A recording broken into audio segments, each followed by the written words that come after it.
Hello everyone, আশা করি সব ভালো আছেন। আজকে চলে আসলাম নতুন একটা ব্লগ নিয়ে। আজকে আমি খুব বেশি এক্সাইটেড। কেন এক্সাইটেড? এর রিজন হচ্ছে আমরা আবার ট্রিপে যাচ্ছি, কারণ আমাদের হলিডে চলতেছে। ভ্যাকেশনটা আসলে আসলে মনটা ভালো হয়ে যায়।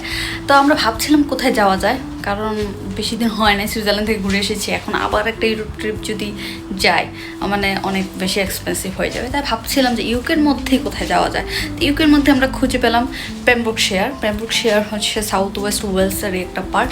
ওইখানে সাউথ মানে ধরতে গেলে আমরা ওয়েলসে যাচ্ছি। ওয়েলসও কিন্তু একটা আলাদা কান্ট্রি, যেটা আমরা আসলে অনেকে জানি না। তো ওইখানেই যাচ্ছি, ইউকের একটা কান্ট্রি, প্রভিন্স বলতে পারেন।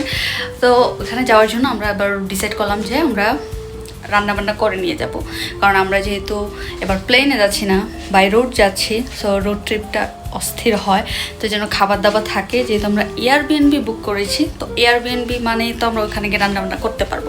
তো ওইখানে গিয়ে রান্নাবান্না করার ঝামেলা কে করবে? এখান থেকে রান্নাবান্না করে নিয়ে যাব। আর খাবার দাবারটা তো আসলে মেইন ইম্পর্টেন্ট। আপনি যদি খাবার খেতে না পারেন ভালো করে, আপনি কীভাবে ঘোরাঘুরি করবেন? তো আমরা ডিসাইড করলাম যে এইবার চলো আমরা রান্নাবান্না করে নিয়ে যাই। আর আমরা ভোরবেলা রওনা দিব, যেতে 4 ঘন্টার আসলে জার্নি, কারণ ওই সময় জ্যাম ট্যাপ থাকবে না। তাই আমরা ভোরবেলা যাওয়ার ডিসাইড করেছি, মানে 3টা-4টার দিকে রাতে ইনশাল্লাহ। তো ভাবলাম যে আপনাদের সাথে শেয়ার করি আমরা কী কী খাবার নিয়ে যাচ্ছি, আর আপনারা এরকম ট্রিপে গেলে কী কী খাবার রান্না করে নিয়ে যেতে পারেন যদি আপনাদের কাজে লাগে। তো খাবারের জন্য ফার্স্ট আইটেম হচ্ছে রাইস, কারণ আমরা হচ্ছে মাছে ভাতে বাঙালি। আমরা যদি রাইস না নিই তাহলে কীভাবে হবে? তো আমরা রাইস নিয়ে নিলাম। আর এখানে হচ্ছে আলু ভাজি, কারণ আমাদের প্ল্যান হচ্ছে আমরা পরোটাও, রেডিমেড পরোটাগুলো কিনে নিব, যেখানে আমরা পরোটা দিয়ে আসলে মানে খেতে পারবো, ব্রেকফাস্ট করতে পারবো। আর এদিকে আছে মাছ ভাজি। আমাদের প্ল্যান হচ্ছে যে মাছ ভাজি, আলু ভাজি আর হচ্ছে পরোটা, ভাত, এগুলো হলে এত গরম টরমে ঝামেলা থাকবে না। সাথে পরোটা থাকবে, পরোটা ভাজি করে করে খাবো আলু ভাজি দিয়ে ব্রেকফাস্ট আর লাঞ্চ আর ডিনার।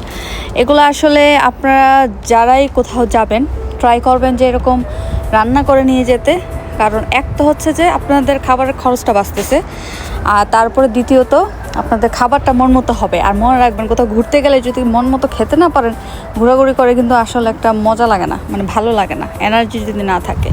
আর সেই কারণে এই অবস্থা, আমরা এই প্ল্যান করলাম।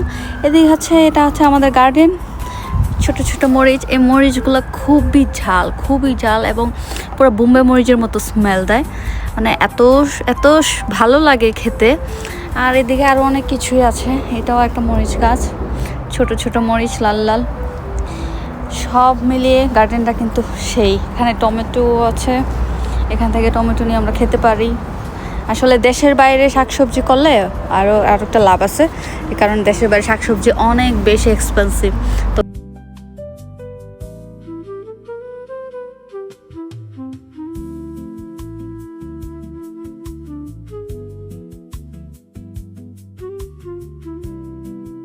আপনাদের সাথে শেয়ার করি। আর ইনশাল্লাহ যখন রওনা দিব তখন আবার ক্যামেরা অন করব, দেখা যাক কিভাবে পৌঁছায়, কতক্ষণ লাগে। আশা করি এবারের ট্রিপটা খুব ভালো হবে। আমাদের ট্রিপ প্ল্যান হচ্ছে 5 দিনের। 5 দিন আশা করি ওয়েলসে খুব ভালো করে এনজয় করব, কারণ ওইখানে অনেক সুন্দর সুন্দর সি ভিউ আছে।